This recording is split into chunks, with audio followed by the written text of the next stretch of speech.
Assalamualaikum Bu, Waalaikumsalam. perkenalkan saya perawat Listi yang bertugas pada pagi hari ini. Ya, Sebelumnya dengan Ibu siapa? Ibu Tuti. Oh nggih, baik Ibu Tuti. Ya. Di sini saya akan menjelaskan mengenai pendidikan kesehatan yaitu Ya. KB atau keluarga berencana ya Bu. Ya, Untuk waktunya sekitar 30 menit. Apakah Ya. Ibu bersedia? ya, sangat bersedia. Ya Bu, sebelum kita mulai saya mencuci tangan terlebih dahulu ya Bu. Ya,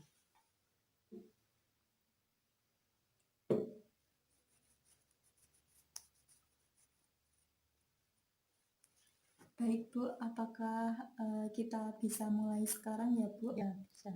Baik Bu, perhatikan nggih. Ya, Untuk yang pertama yaitu definisi KB.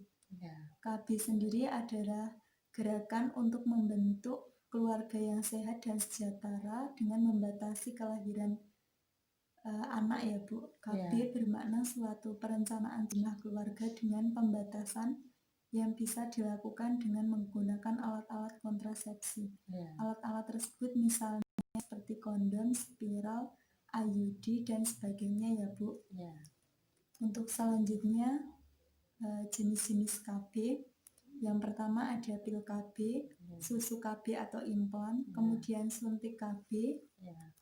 kemudian ada spiral, IUD, alat kontrasepsi dalam rahim atau AKDR, dan kondom, serta steril atau MOP atau MOW ya Bu. Ya.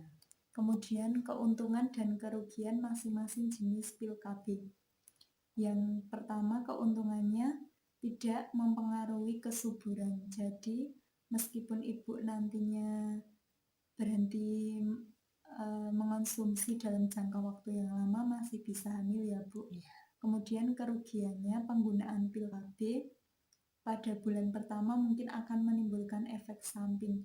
Efek sampingnya tersebut misalnya mual, kemudian perdarahan atau flek pada saat haid ya Bu. Ya. Baik Bu, yang kedua yaitu suntik KB. Keuntungannya sendiri, suntik KB aman digunakan bagi wanita menyusui setelah 6 minggu pasca persalinan. Ya. Kerugiannya keluar flek-flek, perdarahan ringan di antara dua masa haid, sakit kepala, dan kenaikan berat badan ya Bu. Ya.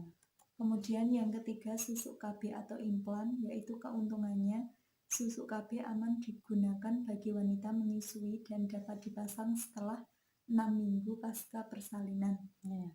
Kemudian kerugiannya perubahan pola haid dalam batas normal adalah efek samping yang biasanya terjadi dari penggunaan implan sendiri ya Bu. Ya.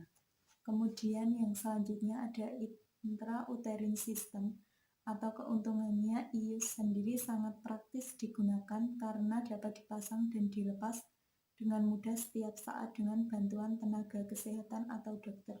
Ya. Kemudian kerugiannya menjadikan menstruasi lebih pendek, ringan, dan mengurangi rasa sakit ketika haid. Ya.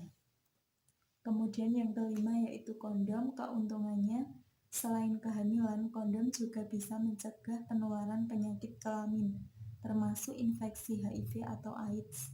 Ya. Kemudian kerugiannya, penggunaannya bagi sebagian orang dapat menimbulkan alergi dari bahan yang digunakan untuk membuat alat kontrasepsi ini ya Bu. Ya. Kemudian yang selanjutnya ada intrauterine device atau IUD. Keuntungannya bisa digunakan dalam jangka waktu yang lama, yaitu sekitar 8 atau sampai 10 tahun. Ya. Kemudian IUD ini sangat efektif mencegah kehamilan ya Bu. Ya. Kemudian kerugiannya sendiri lama dan banyak. Ada kemungkinan terjadi infeksi panggul ya Bu. Yang keempat yaitu pendarahan tiba-tiba di luar jadwal menstruasi. Ya. Yang kelima rasa mual, sakit kepala, dan terkadang ada rasa tidak nyaman pada payudara. Ya. Yang keenam gairah seks menurun ya Bu. Ya. Baik Bu, saya sudah selesai melakukan pendidikan kesehatan mengenai KB atau keluarga berencana. Ya. Bagaimana perasaan Ibu? Apakah sudah jelas Bu? Sudah. Apakah ada yang ingin ditanyakan Bu Ya. sebelumnya?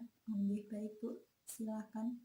Ya, apakah mengonsumsi pil KB dapat menghambat aktivitas sehari-hari? Ya baik Bu, saya akan mencoba menjawab ya Bu. Ya, Sebagian wanita memang bisa mengalami efek samping pil KB tersebut ya Bu, Ya. apakah mengganggu aktivitas sehari-hari tersebut. Ya. Biasanya perubahan-perubahan yang efek samping pil KB tersebut ada mual, ada perubahan mood, kemudian perdarahan vagina dan nyeri, ya, pasca perut atau payudara saat menstruasi ya Bu, Ya. seperti itu.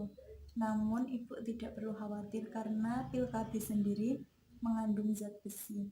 Nah, zat besi di dalamnya tersebut bisa memberikan perlindungan ganda bagi tubuh ibu sehingga tubuh ibu dapat bersinergi ya Bu, Ya. atau ketika kurang berenergi dan lemas, nanti zat besi tersebut bisa membantu mengatasi gejala tersebut ya Bu. Ya. Selain itu juga bisa mengatasi gejala anemia serta mencegah kehamilan ya Bu, Ya. khususnya saat menstruasi, seperti itu. Apakah ada yang ingin ditanyakan lagi Bu? Sudah Baik, jelas. Bu. Oh, iya. Baik Bu, saya sudah selesai dalam Ya. pendidikan kesehatan KB pada pagi hari ini. Ya. Apakah Ibu sudah merasa cukup tambah informasi Bu? Ya, sudah.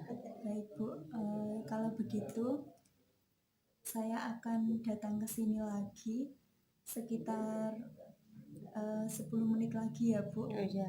untuk mengecek tanda-tanda vital Ibu ya Bu. Ya. Sebelum saya berpamitan, saya akan mendoakan Ibu terlebih dahulu. Ibu mengamini ya. Ya. Bismillahirrahmanirrahim. Allahumma rabbana si'ati bil ba'sa isbi anta safila sifa ila sifa uka sifa ala yudhirisakum. Baik Bu, saya pamit dahulu ya Bu. Ya, Wassalamualaikum. Waalaikumsalam warahmatullahi wabarakatuh.